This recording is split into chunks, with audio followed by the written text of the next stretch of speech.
Let's go to student form, fill the form with data,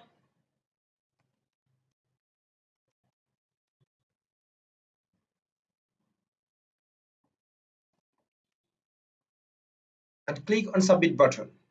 Let's check the returned data.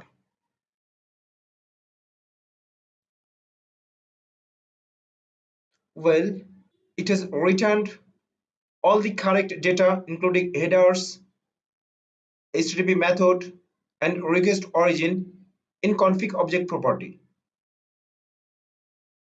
And it has returned the correct data in data object property.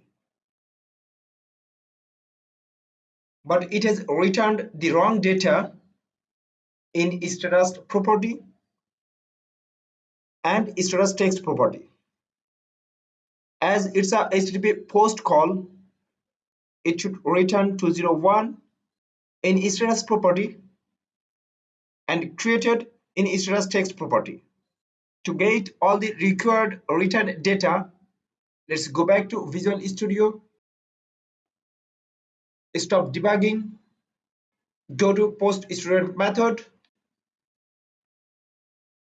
and make the return type HTTP action result.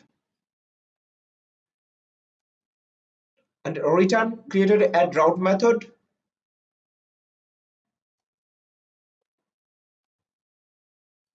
With the route name, the new inserted ID, and the inserted item. The route name is the mapping HTTP route name what we have declared in web API config file. Let's select the route name, copy it, go back to student controller, and paste the route name. Now let's run the application.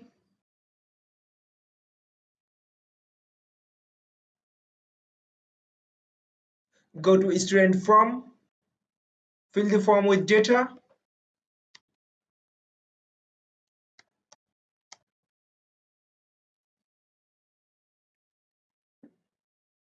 right click on web page and select inspect,